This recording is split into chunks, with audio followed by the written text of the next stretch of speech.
Hi dears, എല്ലാവർക്കും പുതിയ വീഡിയോയിലേക്ക് സ്വാഗതം.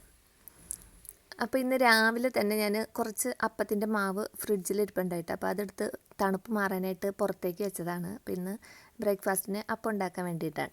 പിന്നെ നമ്മളൊരു പാലൊഴിച്ചൊരു ചായയൊക്കെ ഇട്ട് അതൊക്കെ കുടിച്ചൊക്കെ വരുമ്പോഴത്തേനും ഈ മാവ് തണുപ്പെല്ലാം പോയി നല്ല റെഡി ആയിട്ടുണ്ടാവും. അങ്ങനെ പിന്നെ ബ്രേക്ക്ഫാസ്റ്റിൻ്റെ കാര്യങ്ങളൊക്കെ നോക്കുകയാണ്. അപ്പോൾ അപ്പം റെഡിയാക്കിക്കൊണ്ടിരിക്കുക കേട്ടോ. അപ്പോൾ അപ്പത്തിന് കറിയായിട്ട് ഇന്നലെ കുറച്ച് മട്ടൺ കിട്ടിയായിരുന്നു. അപ്പോൾ അത് കറി വെച്ചതിൻ്റെ കുറച്ച് ബാലൻസ് ഉണ്ട്. അപ്പോൾ ഇന്ന് മട്ടൺ കറി വയ്ക്കാൻ വേണ്ടിയിട്ടാണ്. കറി വയ്ക്കേണ്ട, കറിയുണ്ട്, അതൊന്ന് ചൂടാക്കി എടുത്താൽ മതി. അപ്പോൾ അപ്പവും മട്ടൺ കറിയാണ് ഇന്ന് ബ്രേക്ക്ഫാസ്റ്റ്. അപ്പോൾ അതൊക്കെ റെഡി ആയിട്ടുണ്ട്. പിന്നെ ഇന്നാണെങ്കിൽ ആർക്കും ക്ലാസ് ഒന്നും ഇല്ലാത്ത ദിവസം കേട്ടോ. അപ്പോൾ അതുകൊണ്ട് തന്നെ സാവധാനത്തിലാണ് എല്ലാം ചെയ്തുകൊണ്ടിരിക്കുന്നത്. ഇന്ന് മക്കൾക്കെല്ലാം അവധിയാണ്.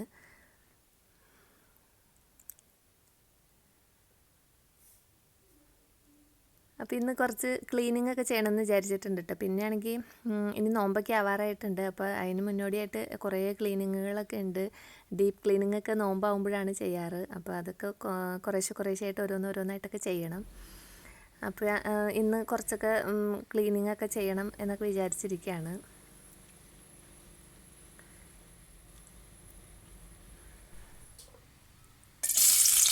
അങ്ങനെ ബ്രേക്ക്ഫാസ്റ്റ് ഒക്കെ കഴിഞ്ഞിട്ട് ഞാൻ കുറേ പാത്രങ്ങൾ ഉണ്ടായിട്ടോ. അതായത് നമ്മൾ ഈ ഉപയോഗിച്ചിട്ട് പൊടിയും അരിയൊക്കെ ഇട്ട് വെച്ചേക്കണ വലിയ ഡബ്ബകളൊക്കെ ഉണ്ടല്ലോ.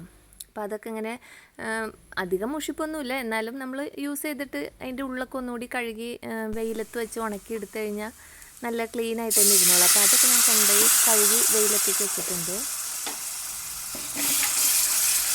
പിന്നെ ഇന്ന് ഉച്ചയ്ക്ക് കറി വയ്ക്കാനായിട്ട് ബീഫാണ് കേട്ടോ. അപ്പോൾ ബീഫ് ഞാൻ സാധനങ്ങളെല്ലാം ചേർത്ത് വേവിച്ച് വെച്ചേക്കണതാണ്. ഇനി അതൊന്ന് താളിച്ചെടുത്താൽ മതി. അപ്പോൾ അത് താളിക്കാൻ വേണ്ടിയിട്ട് ഉള്ളിയൊക്കെ അരിഞ്ഞ് അതിലേക്ക് കുറച്ച് കുരുമുളക് പൊടിയും ഗരം മസാലപ്പൊടിയൊക്കെ ഇട്ടിട്ട് ബീഫിന് തന്നെ കുറച്ച് ഗ്രേവി എടുത്ത് ഒന്നുകൂടി നമ്മൾ ഉള്ളിയിലിട്ട് ഒന്നും കൂടി മസാലയൊക്കെ അതിലേക്ക് പിടിപ്പിച്ചിട്ട് വീണ്ടും ആ കുക്കറിലിരുന്ന ബീഫ് ഇതിലേക്ക് ഇട്ട് കൊടുത്തതാണ് കേട്ടോ ഇപ്പോൾ കണ്ടത്.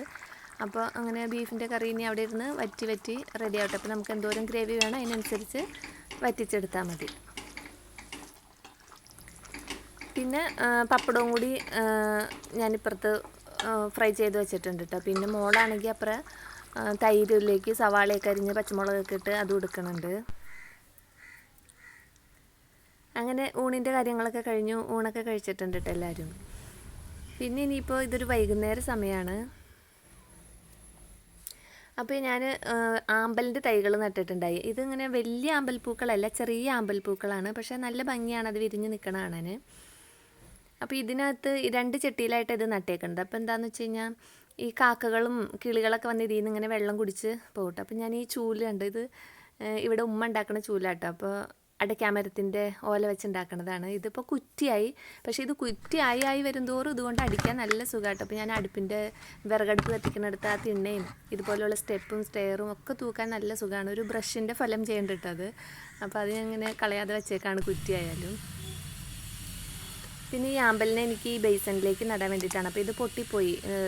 മോള് വണ്ടി എടുത്തപ്പോൾ വണ്ടി കയറി പൊട്ടിയതാട്ടോ. അപ്പോൾ അതിന് ഈ ആമ്പൽ നടാനായിട്ട് വെച്ചേക്കാന്ന് വിചാരിച്ച് അതിലേക്ക് ആമ്പൽ നടാനാണ്. അപ്പോൾ ഈ ചെടിച്ചട്ടീനകത്ത് ഈ വെള്ളവും പൂവൊക്കെ ഇരിക്കുമ്പോൾ ഈ കൊച്ചു കിളികളും കാക്കകളും ഒക്കെ വന്നിട്ട് ഇവർ ഈ വെള്ളത്തിൽ കിടന്ന് കുളിക്കുകയൊക്കെ ചെയ്യും കേട്ടോ. അപ്പോൾ ഈ കാക്കകൾക്ക് ഇതിൽ കുളിക്കാനുള്ള ഇടമില്ല. അപ്പോൾ അവർ പോകുമ്പോഴത്തേനും ഈ ചട്ടി മറിച്ചിടും, അതിൻ്റെ ഇലകളൊക്കെ കൊത്തി നശിപ്പിക്കുന്നുണ്ട്. അപ്പോൾ എന്നാൽ ഇച്ചിരി ഇടവും വിസ്താരമുള്ള പാത്രത്തിലേക്ക് ഇതിനെ മാറ്റാമെന്ന് വിചാരിച്ച് ഞാൻ ഇതിലേക്ക് ആക്കണതാണ്. ഇതിപ്പോൾ ഞാൻ നട്ട് വെച്ചേക്കണത് ആട്ടപ്പൊടിയുടെ പാക്കറ്റിനകത്താട്ടോ ഈ ആമ്പലിൻ്റെ തൈ നട്ട് വെച്ചേക്കണത്. ഇതിങ്ങനെ വെച്ചാലും പോരാ, ഇതിനെ ഈ ബേസണിലേക്ക് കുറച്ച് മണ്ണും വളമൊക്കെ ഇട്ട് കൊടുത്തിട്ട് ഈ തൈകളെ ഇതിൽ നിന്ന് പറിച്ച് നേരെ ബേസണിലേക്ക് നട്ടു കൊടുക്കണം. പക്ഷെ ഇപ്പം ഞാൻ അങ്ങനെ ചെയ്യണില്ല. അതിൻ്റെ ബാക്കിയെല്ലാം എനിക്ക് സെറ്റ് ചെയ്തിട്ട് വേണം അങ്ങനെ ചെയ്യാൻ. ഇപ്പം ഞാനിത് ഇങ്ങനെ തന്നെ ഇറക്കി വയ്ക്കുകയാണ്. അപ്പം ഞാൻ നേരത്തെ കാണിച്ച ചൂലില്ലേ, അതുപോലത്തെ വേറെ പുതിയത് ഉമ്മ ഉണ്ടാക്കിയിട്ടുണ്ട് കേട്ടോ. ഇവിടുത്തെ ഉമ്മയാണ് അത് ഉണ്ടാക്കുന്ന ആൾ. കാണിച്ചു തരാം. ഇതാട്ടോ. അപ്പോൾ അത് ഈ അടയ്ക്കാമരത്തിൽ നിന്ന് വീഴണ ഓല ഉണ്ടല്ലോ, അത് വെച്ചിട്ട് ഉണ്ടാക്കിയേക്കണതാണ്. ഇതിപ്പോൾ യൂസ് ചെയ്ത് തുടങ്ങിയിട്ടില്ല. ഇനി ഇതിൻ്റെ ആ തുമ്പൊക്കെ ഒന്ന് ക്ലിയർ ആക്കിയിട്ടൊക്കെ വേണം. കെട്ടി മെടഞ്ഞിങ്ങനെ ഇട്ടേക്കണതാണ്. അപ്പോൾ ഈ മെടച്ചിൽ ഉണ്ടോ ഇതുപോലെ മെടയാൻ എനിക്കറിയില്ല കേട്ടോ, നല്ല ഭംഗിയാണ് ആ മെടച്ചിൽ. ഈ ചൂലഴിഞ്ഞ് കുറ്റിയായാലും അതിൻ്റെ ആ മെടച്ചിൽ പോവില്ല, അങ്ങനെ ആ കെട്ട് അവിടെ തന്നെ ഉണ്ടാവും. അങ്ങനെ അതൊക്കെ ചെയ്ത് ആ വീഡിയോ ഞാൻ എടുത്തുകൊണ്ടിരിക്കുമ്പോൾ മുറ്റത്ത് ഭയങ്കര ക്ലീനിങ് നടക്കുന്നുണ്ട് കേട്ടോ. അപ്പം നമ്മളെന്തെങ്കിലുമൊക്കെ ക്ലീൻ ചെയ്യുമ്പോൾ മക്കൾക്കും ഇൻട്രസ്റ്റ് ആണല്ലോ എന്തെങ്കിലുമൊക്കെ ക്ലീൻ ചെയ്യാൻ. അപ്പോൾ ഇന്ന് രാവിലെ മുതൽ ഇവിടെ ഓരോ ക്ലീനിങ് ഒക്കെ കാണുമ്പോൾ അവരും ചെയ്യണതാണ്. രണ്ടുപേരും കൂടിയിട്ടാണ് ചെയ്തത്. ഞാനപ്പോൾ വീഡിയോ എടുക്കാൻ വന്നത് മൂത്ത ആൾ കണ്ടു, അപ്പോൾ അവനെ എണിച്ചു പോയിട്ടുണ്ട്. അപ്പോൾ ഇത് ഇവരുടെ മീനിനെ ഇട്ടേക്കണ എൻ്റെ പഴയ ഫ്രിഡ്ജാണിത്. അപ്പോൾ അതിനകത്താണ് ഇപ്പോൾ ഇവരുടെ മീൻ വളർത്തൽ. അപ്പോൾ ഇത് മൊത്തം അഴുക്കായിട്ടുണ്ടായിട്ടോ, പച്ച പായലും ചെളിയും അഴുക്കൊക്കെ പിടിക്കും ഈ മീനുകൾ കുറേ നാൾ കിടന്നു കഴിയുമ്പോൾ. പിന്നെ അവരതൊക്കെ ക്ലീൻ ചെയ്യുന്നതാണ്. അങ്ങനെ അത് എടുത്ത് പിന്നെ ഞാൻ ചായ വയ്ക്കാനൊക്കെ ആയിട്ട് കയറിപ്പോയിട്ടോ. അപ്പോൾ ഇന്നത്തെ വീഡിയോ ഇതൊക്കെയാണ്. വീണ്ടും അടുത്ത വീഡിയോയിൽ അടുത്ത വിശേഷങ്ങളുമായിട്ട് വരാം.